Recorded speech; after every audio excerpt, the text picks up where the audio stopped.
Hey guys, if you're joining me, yeah, I did this yesterday where I live streamed my part of my edit session from yesterday. Thought I was going to be a little bit further along in the edit today, but I'm still working on the same scene.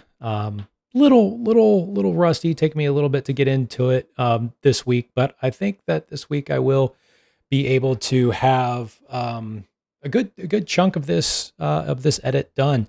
So that's exciting. But let's get right into it. I'll kind of bring you up to speed on what I've been working on today. So let me move this over here. Bada bing, bada boom, and bring up Premiere. All right, going into edit mode. Here we go. Okay, so per yesterday, we were in this second scene of Eddie and the Lizard Man, and I was working on this part right after the opening sequence. Let's see here if we can bring this up. Computer is moving slow. Okay, here we go. Yeah, this will be interesting to see. Hopefully it doesn't get too laggy. Let's check this real quick. Okay. Oh, all right. I need to change something really quick just so you can hear what is going on. Let's see, where is that? I always forget. All right, preferences, audio hardware. Yeah, forgot. I need to switch the settings in my audio hardware so that you guys can actually hear. Oh, wait, no. Speakers, USB. Yeah. Okay, so that's correct. Wonder why we are not hearing that. Sorry, guys. Wonder why that's not working. Huh. Okay. Well.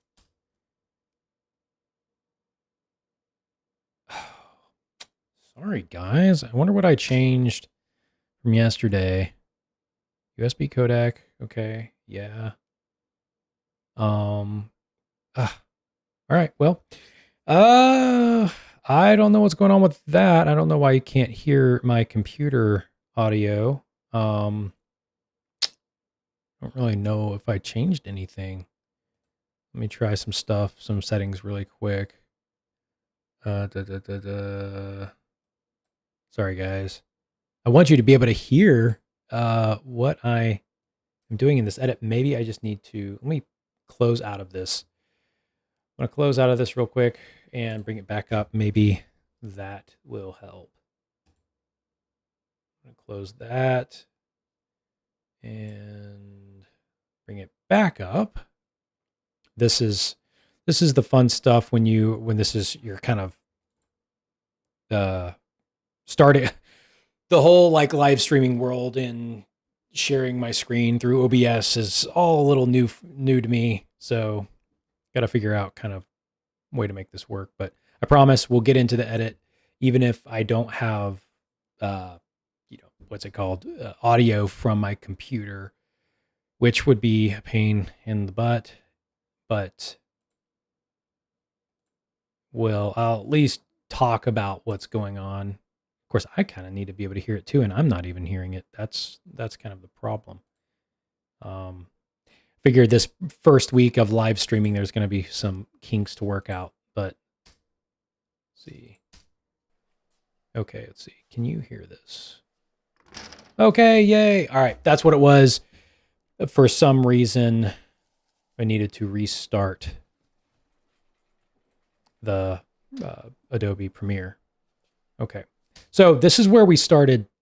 This was the scene we were working on yesterday. And let's see, make sure. Okay. This was the scene we were working on yesterday, and we had gotten through this part right here. So, and actually I have kind of reworked this quite a bit. Matter of fact, just to show you, let's go back to the rough cut, and I will show you the difference to see if you can tell what the difference is. So let's go over here to the rough cut. Let's find scene 2. All right. Having to buffer. This one still has the placeholder color grade on it. We'll start it from here. Hopefully it'll not be too laggy. But this is the first part of scene 2, and this is what my first initial edit was of this scene, or this part of this scene. So this is the rough cut. We'll watch it.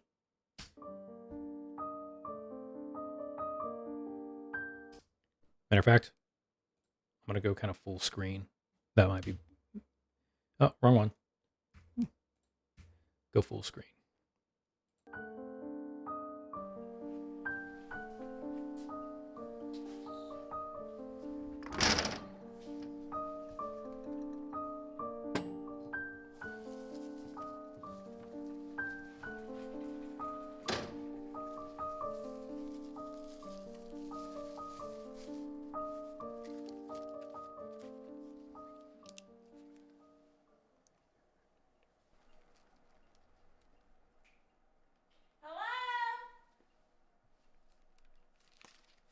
Yeah, back here.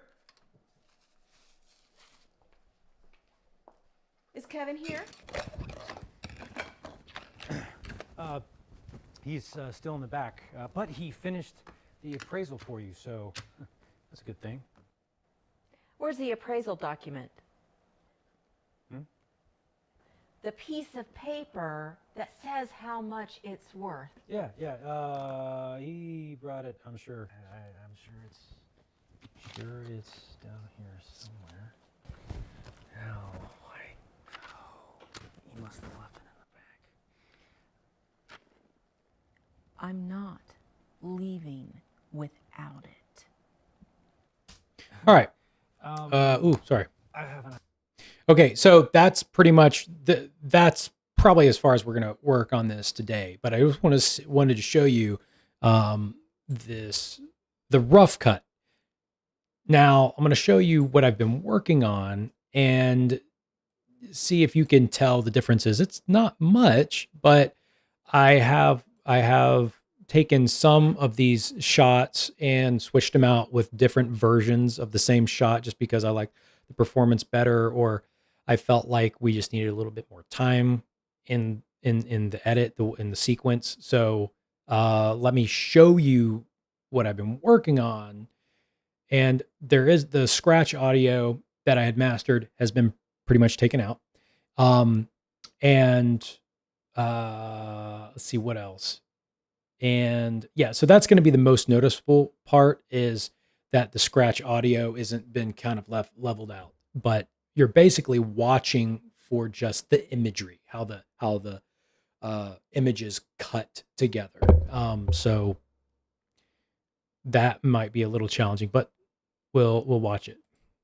Okay, so coming right out of this part, and we'll go wide, and I only have it up until this shot, which is a new one. But we'll watch it up until that point, and then maybe we'll start messing around with the edit a little bit. Oh, here we go. Go full screen again. All right.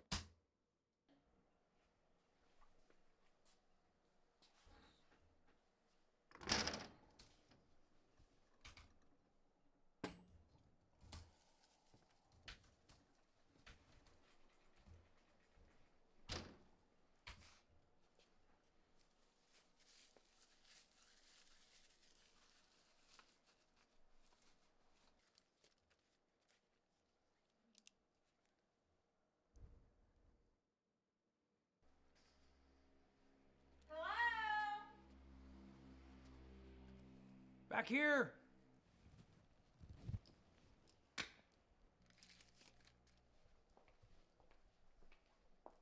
Is Kevin here?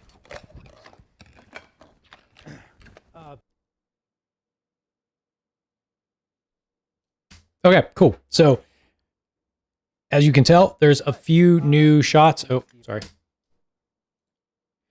As you can tell, there are a few new shots that I put into this new sequence. I just wanted a little bit more. Jennifer did such a good job. Jennifer is the person in the purple top. She is playing the part of Susan, and she just did so good. I loved so much of what she did with facial expressions and stuff. And in the first cut, didn't really have a whole lot of that in there. So I wanted to work that in.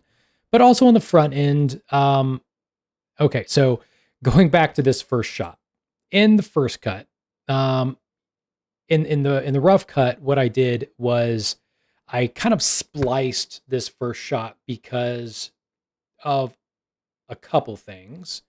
One of the things was at this first shot, I liked this facial expression. I felt like that worked really well. But when we get here, okay.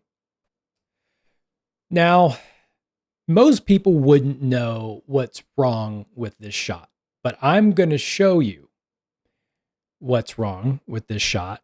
And what is wrong with this shot is the fact that right here in this corner, let me expand this, there is a sound blanket. So this is not supposed to be in the shot. We were using this to flag off some light because we wanted there to be a little bit more shadow in this corner when Eddie kind of rocks back into this corner. We wanted him, you can see there's a little bit of light right here on his neck. You can't see what I'm pointing at, but right on the back of his neck, you can see a decent amount of light. Well, when he rocks back into shadow, right? And that shadow is coming from the fact that this sound blanket is blocking the light source. And the reason why we did that was because we wanted Eddie to be more backlit once he rocks back into this corner to look at the snake skin. You know, we wanted him to be really backlit, kind of almost, it's like a backlight right here. You see this highlighting going on around his nose and everything. And to achieve that, you know, this was part of our conversation when we were setting up the shot was in this shot, we also have him backlit, right? So at the beginning of the shot, we have him backlit. So you can see that this light, that one, the motivation looks like probably coming from the lamp above. That makes sense. But we have light over here on his right cheek. And that motivation obviously is coming from the right side of the frame. And when we get up here, we see that, okay, something is happening. There's light in the background. We can see that there's light coming from that direction, from the left side of the frame and hitting him. But when he rocks back here, we don't want it to be like he's sandwiched with light. We don't want him to be hit with light from the left and the right. We want it to transition to where he's being just lit from behind or, you know, from the right side of the frame. And so because of that, we ended up in the framing not dodging this sound blanket. You know, we could have done a few things. We could have backed the blanket back a little bit further. It was just one of those things where when you're watching it back on set, you just maybe didn't notice it in the playback, and that happens. And so in the first cut, what I tried to do was I tried to crop in. And so we can go back here, check that part out. Let's go back here. So you can see when we cross the what's it called, the side of this cabinet, I use that cross. Let's see here. That cross, when it fills frame, I actually splice the images right there, and it creates this place where I can kind of fudge a little. So when we continue the move, let's see where we are. Okay. So when we continue the move, I've cropped the shot in to where we can't see the sound blanket. Only problem is with that, like, because the shot isn't 100% in focus, cropping in, we see that it's not 100% in focus more than if we're further away. And that's kind of an issue. But let's continue. So we use that splice, and then a lot of it's pretty much the same. But that was something that after watching it back, I really liked the composition of this shot being further back. Like, this is much more of kind of a bust shot, kind of a medium close up rather than just a a close-up that we have in cut and this one, right. And so what I did was actually a digital dolly out or a digital zoom out here, and you can kind of see it. And a lot of people may not notice it, but for me, it was just, um, for me, I didn't like it. It just looked too synthetic. And so here you can tell, boom, this is the cropped one, and I'm digitally zooming out, and I think I end up, so then I get back to the original framing of the shot to where it's more of kind of a medium shot to like a medium close up in between there. And I really like that composition for the entire side. So I was like, all right, well, how bad is it seeing the sound blanket? And after watching it back, it happens so fast that I don't really think someone watching the film for the first time would notice. And we are in an antique store, so if someone does notice, it's not something that's so out of place that would break them out of the story. And after all, that is the most important part when you're editing, is keeping the audience in the story. And if something is there that's not ideal, like you as the filmmaker or the editor, you're looking at it and you're like, that's not really supposed to be there, but maybe it's the only take you have, or there's just no really way to work around it. I think if you can have this consensus of, I'm not really noticing it, I don't think the audience is going to notice it. And even if they do, it may not register as, oh, that's a part of the production equipment. That's not a part of the environment. And as long as that happens, as long as the audience doesn't realize, oh, that thing is that is a part of the production equipment, as long as they don't really put that together, as long as they think that, oh, this is just part of the environment, you can kind of get away with it. So I think that's maybe what has happened here. I think that I have gotten away with it, but I'm going to play it back for you, let you see, and you can let me know if it's something that I should go back to the original and try and cover it up, or if it's okay leaving it as it is, because I kind of like letting this camera move being this camera move. Dusty did a really good job. He's the DP. Dusty did a really good job of doing this camera move pretty much solo. He was doing this solo. So he was on the slider, and he was sliding from this position. He slid from this position to this position. So he was doing the camera move at the same time as pulling focus, right? And doing pan and tilt with the camera. So very, very difficult for one person to do this move, and he did it.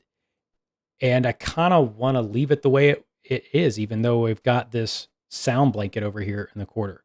So anyway, that's my thought with this. And I just think the timing of this, the way that this shot actually unfolded, the timing is really good.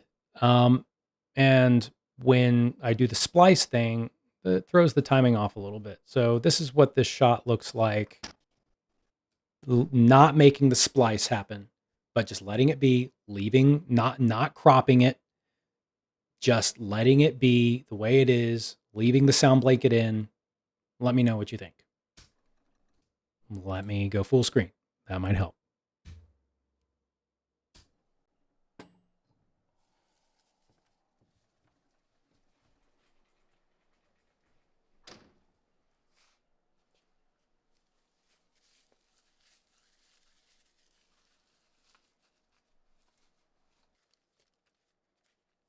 So I don't honestly.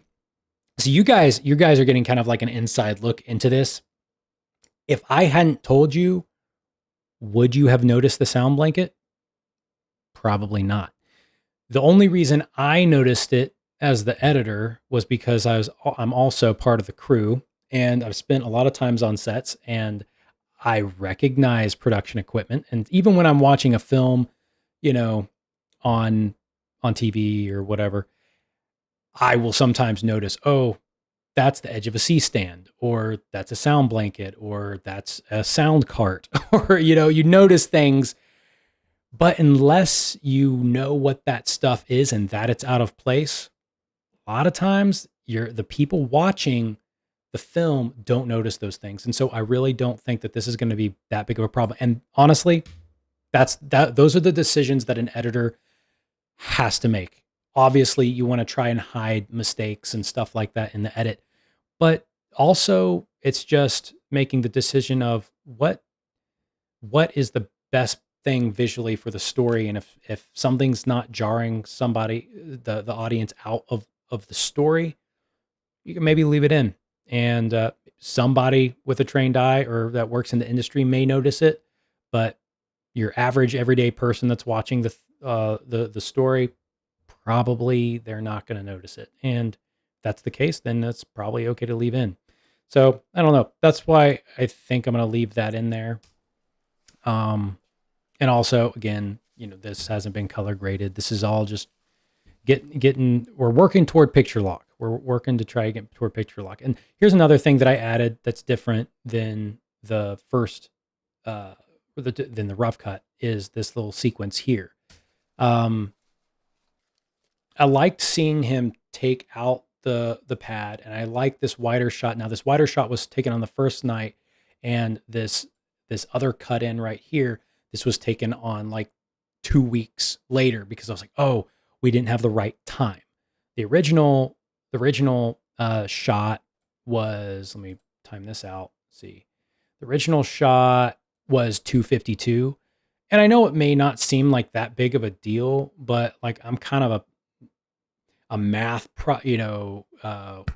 is this probable, eye continuity type of thing. And so I was timing the scene out, and I was like, well, if someone goes back and they realize the next time that he checks his watch, it's supposed to be 2:55. And I was having a hard time reconcile with the amount of time that it takes from him to get to this point, to the point where he's talking to Susan at the desk, at the counter, was reconciling, oh, this is taking 3 minutes. Well, it's not taking 3 minutes. So I was like, that was just bugging me. Little things like that just bug me. And so after watching the dailies and everything, I was like, no, I really want it to say 2:53. So on 2 weeks later, after we shot this, I was like, oh, before we go, let's grab a shot that says 2:53 instead of 2:52. So that's why this one. But this one was so tight. We didn't have the same lighting setup. We were in the same area, but we didn't have the same lighting setup. So we shot it really, really tight to try and not give away the fact that we didn't have the lights in the same area and all that kind of stuff. So, but because of that, you're not really seeing as much as I wanted to see, like the notepad and all that. It's just really tight. So I was like, well, can I use both? And a lot of times it doesn't necessarily work to go from pretty much the same shot to the same shot, just closer, with this style of edit. This isn't like a reality TV show or anything. You're not really doing jump cuts a lot in this film. So can I get away with it here so I can use both of these shots? And I think it actually works okay, going from this slightly wider version of the shot for this, and then jumping to this. We're matching the action. So when you're watching this, and once the score is done and all of that, you're really not going to notice that this isn't the same shot. It's just a little bit of, wax on, wax off, a little bit of editing magic. And so let's watch this and see, it's really not that jarring. And that's the main thing, is just keeping people in the story. So here we go. He's checking his wallet, or he's checking his pocket, or taking it out of his pocket. And boom, checks the time. Boom. See, it's pretty smooth. It's I don't know. When that worked out, I was like, okay, cool. I get the best of both worlds. I get the slightly wider shot of him taking the notepad out of his pocket, but then I also get the correct time. So that was a happy little moment. All right, cool. So there's that. That's a little bit different than the first cut, which is, yeah, I guess notable. All right, and so now we're getting into Susan's reaction. So she enters. Let me unmute that. Getting into Susan's back here. And so this wasn't in the first one. And initially, in my first shot list, I had a shot of her kind of entering the space from behind, and the whole idea of like trying to keep who she really is a mystery, not showing her face too soon, showing parts of her and her aesthetic, her wardrobe, to try and build kind of suspense. And you imagine the score will help with that. That we ran out of time during the shoot date, and so I had to bail on some shots. So I wasn't able to get this kind of establishing shot of her coming into the space from behind and saying her line.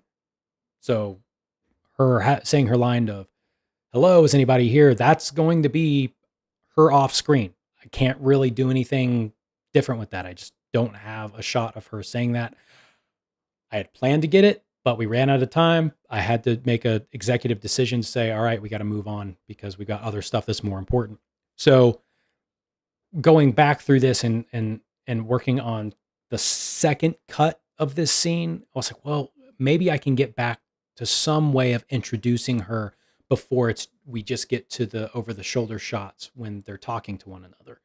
And so I had this little bit of a clip of her coming into the shot where she's at the desk, and I was like, oh, you know what? I might be able to use that as kind of a preliminary introduction to Susan before he gets over there, kind of accomplishing what I really wanted from the beginning, and that was introducing her via wardrobe and then getting to where we see her. And so that was why I put that in there. And I think once we score it and everything and add dialogue, I think we're gonna have I'm gonna write some more dialogue for her to have off screen during this time. I think it'll all help and get smoothed out. So we can watch that real quick. Again, boom.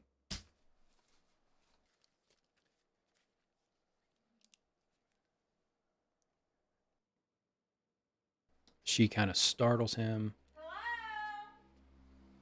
He looks off screen. Back here. Then boom. It's like Cruella de Vil or something like that where boom. Boom. She's here. Might work on that a little bit, but then we go into this. Is Kevin here? Little match action cut there. Now, I added this. Now, and I'm still not sold on it, but I like the expression. But honestly, like, if it was a perfect world, I would have another part of her, like maybe just her hand on, to where I'm not really seeing her face yet. That would be ideal.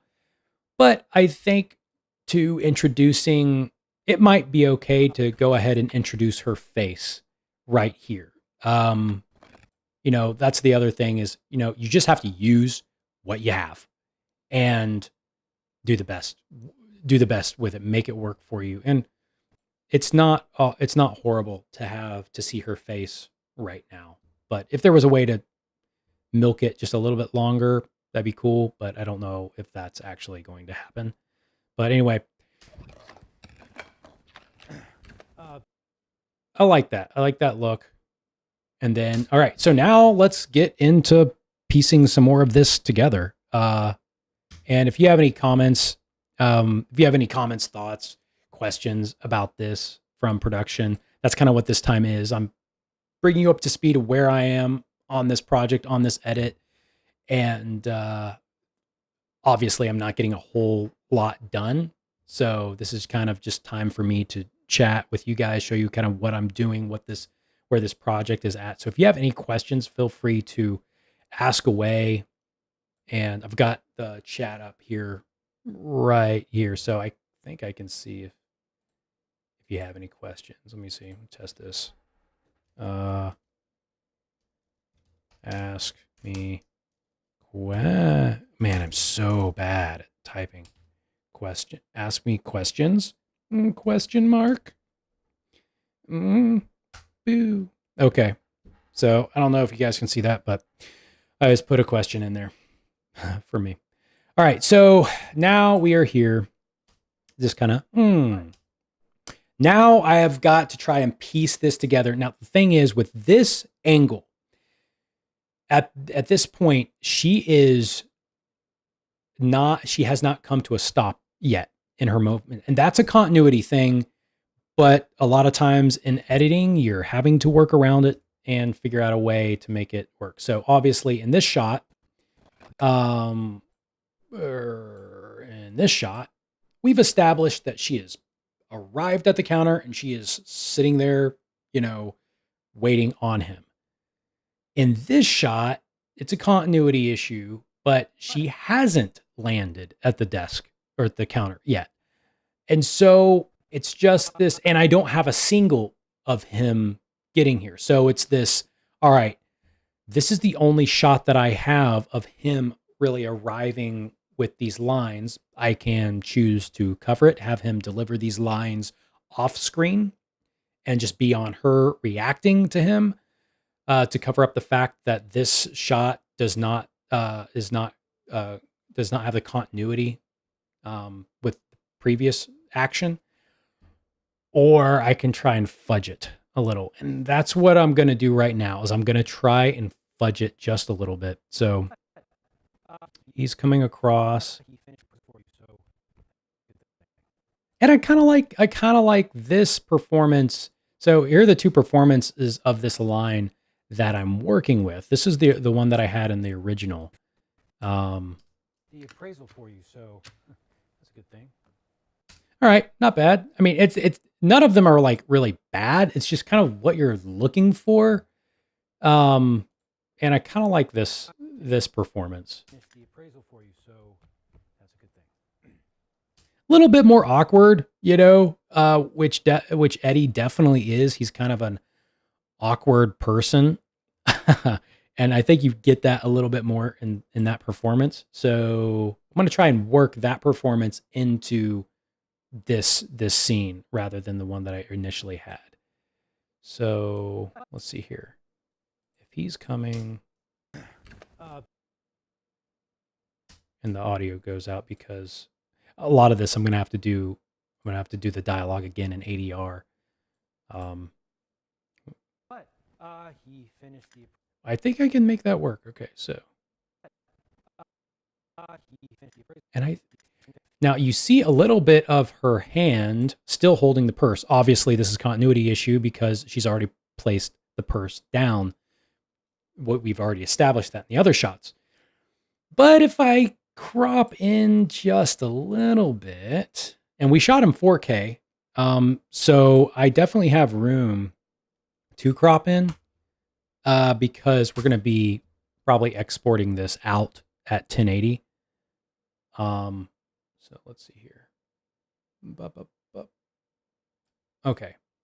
So right now, this is happening so fast that most people will not be able to tell that this little white blur here is her hand and that it's actually in the motion of setting her purse down. And she's not really moving enough. She's kind of rocking into place. And that's kind of like a normal movement that someone may make even when they're standing still. People rock. So I don't think it's necessarily something. I think we can even pick him up from here. Now, okay, so now I can't.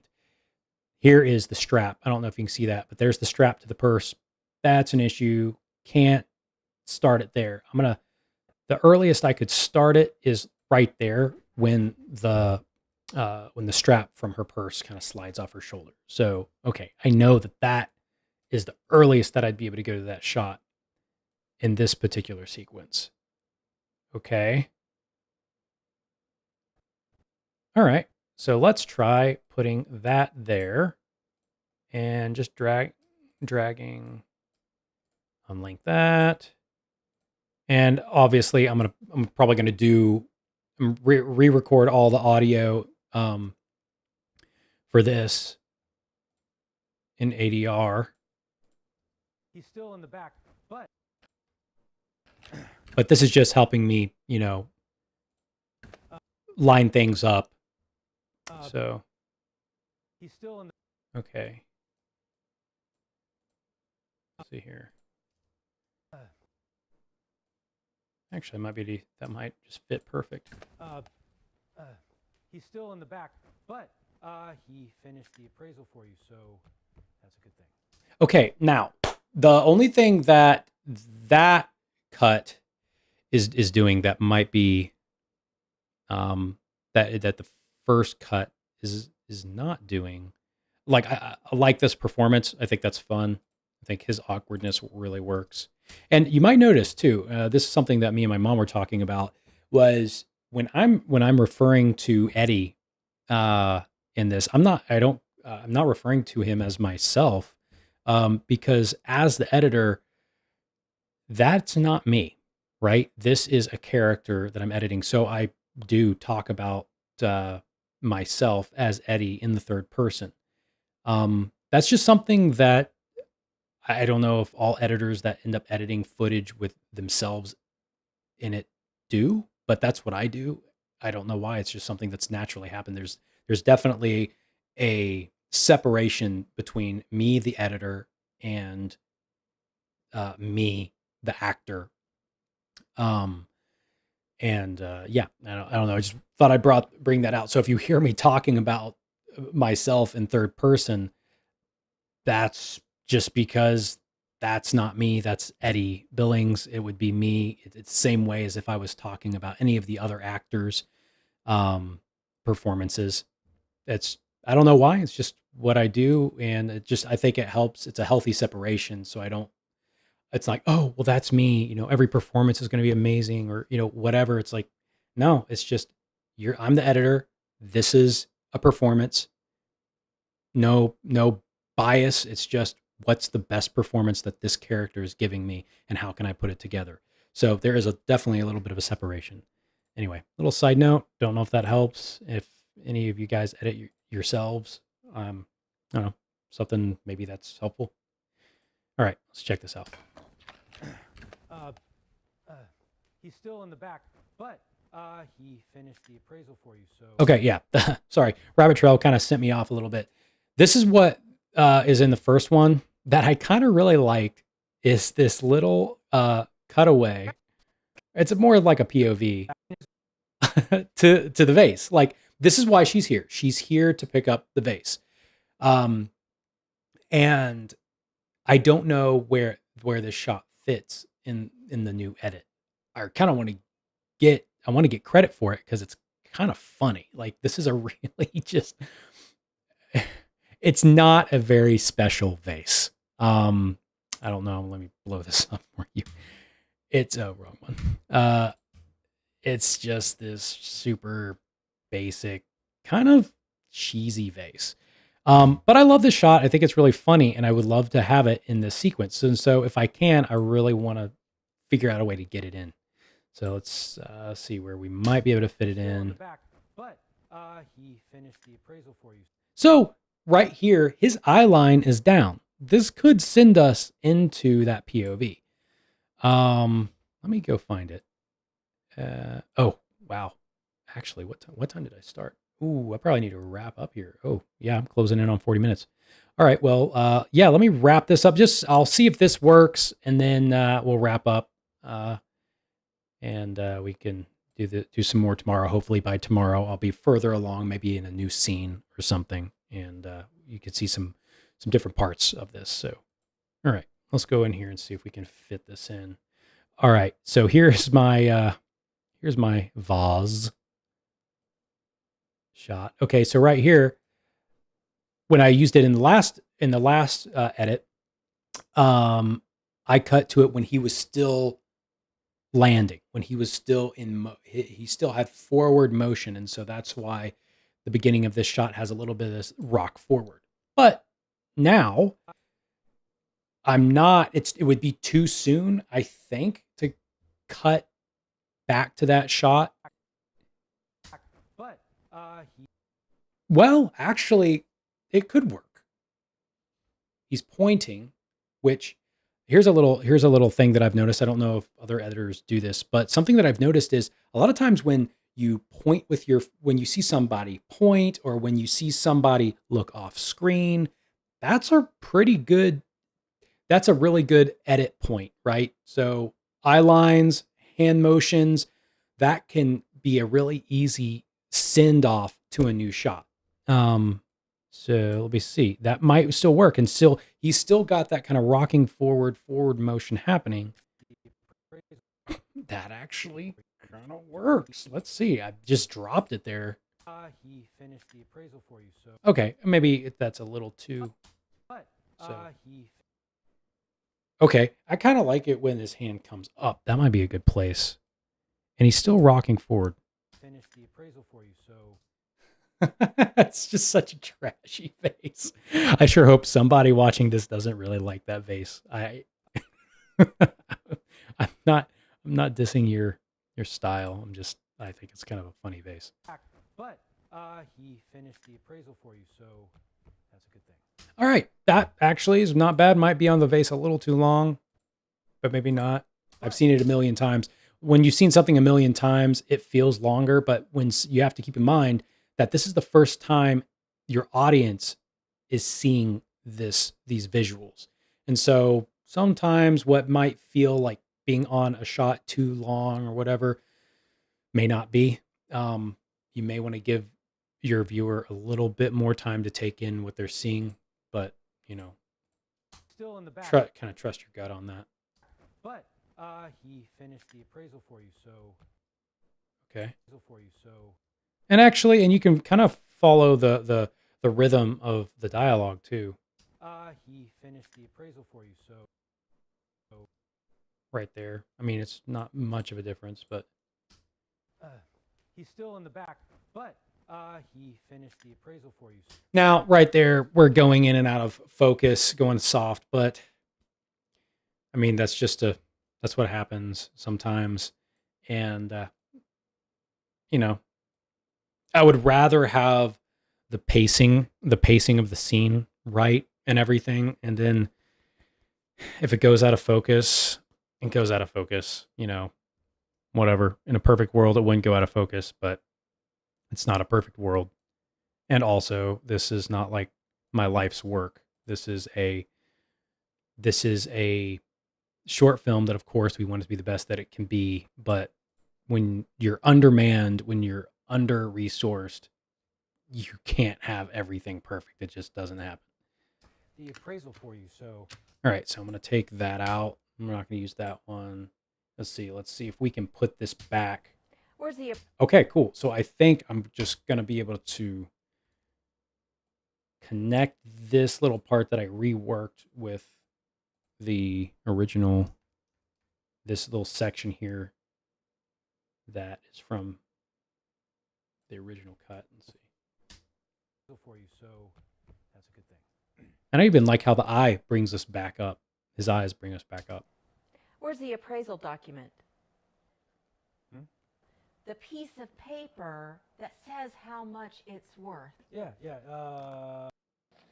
Sure, it's down here somewhere. Okay, and that I reworked that. That's why the audio is a little wonky there. I kind of wanted to see her face like, bleh. And again, I just wanted to show more Piece of. of paper that says Okay. Sure, it's. I love that face of you. What are you? You are so dumb. I love that face. It's totally like a Karen face. Like, can I speak with your manager? Actually, I don't know. That's more Valley Girl. I don't know. It's really Karen. Karen be like, can I speak with your manager? Something like that. Sure, it's down here somewhere. All right. So anyway, that's kind of where I'm at.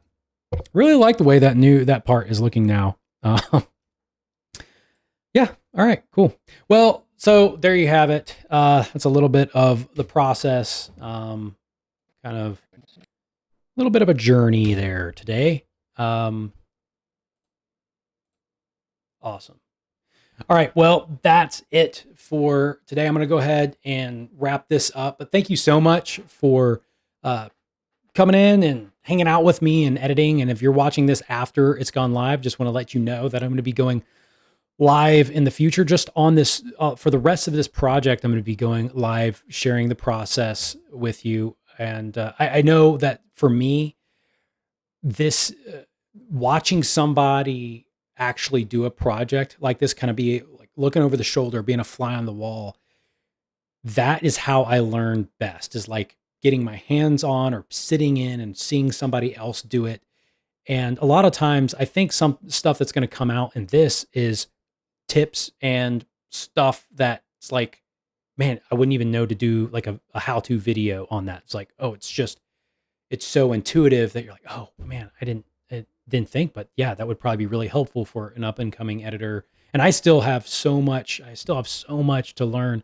And I think that's the thing with any part of filmmaking, is just have this, I want to learn, I want to get better type of mentality. And again, this is not necessarily a how-to exercise or a how-to video. It's, hey, come join me as I edit an actual project.